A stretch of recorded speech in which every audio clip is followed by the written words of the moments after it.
Hi Richard Gutierrez, alam mo, miss na miss lang kita. Um, sana, sana makita kita ng personal.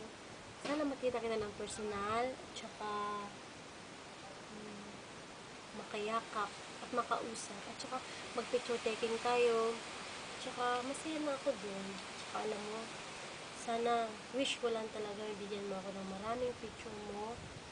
At saka mga DVD mo ng mga pelikula ni Casey, at lalo na kay Angel Locsin, lahat yun, at saka yung mga telebabad nyo, lahat yun, sana mapagbigyan nyo ako, at sana bigyan mo ako. Tsaka Richard, Merry Christmas and a Happy New Year in advance, and good health, and mag-ingat ka lagi. Tsaka wag masyadong magpagod ng trabaho. Bigyan mo ng time ng sarili mo. Huwag puro trabaho lang, okay? Kasi nakakasama yan sa katawan, okay? Tsaka I love you so much. With all my heart, with all my soul, with all my mind. I love you so much. Tsaka mag-iingat ka lagi talaga. Tsaka mahal na mahal kita. So sana napanood mo yung mga mensahe ko para sa'yo sa YouTube. Sana napanood mo, no? Tsaka sana makapunta ka rin dito sa lugar namin. Wish ko lang talaga makita kita ng personal. Masayang masaya na kahit mamatay na ako. Ay nako, ako na siguro ang pinakamasayang nilalang at pinakamasayang taong pinanganak dito sa mundo ito. Ako na siguro ang pinakamasaya dahil nakita ko ang pinaka-importante at pinaka-idulo sa buhay ko, si Mr. Richard Gutierrez. Diba? Kasi alam mo naman sobrang the best ka sa buhay ko. Tsaka basta mag-ingat ka lang lagi. Yun lang, mag-ingat ka lagi. Mahal na mahal kita. Huwag kang magbabago kahit kailan.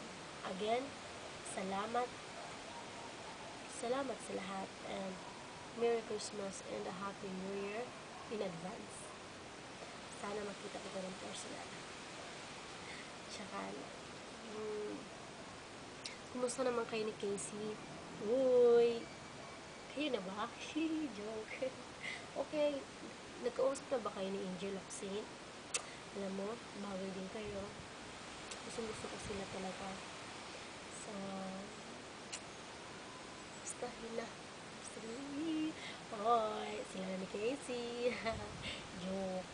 So, okay lang naman yun, di ba? Happy ako kung saan ka maging happy.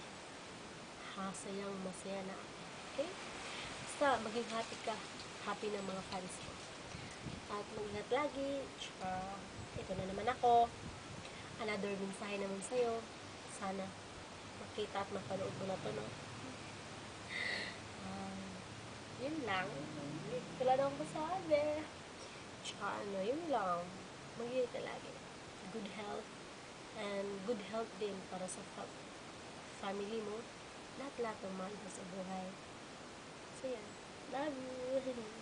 Basta ako ang pinaka number 1 fan sa buhay mo. Okay? At saka, ingat. Love you. Charay. Sana, alam mo, gusto ko talaga mag-artista eh. Sana, gawin mo lang ako. Kahit alalay lang. Payag na ako nun. Basta, makasama ko lang. Pinaka-idolo ko. Kasi pinaka-masaya. Diba? Saya ko na dyan kung mangyari yan. Sana nga, diba? Wala namang imposible sa pangarap. Diba? Ano ko ba? Yun lang, wala na. Basta ingat. Love you. God bless you always. Love you, Richard Gutierrez.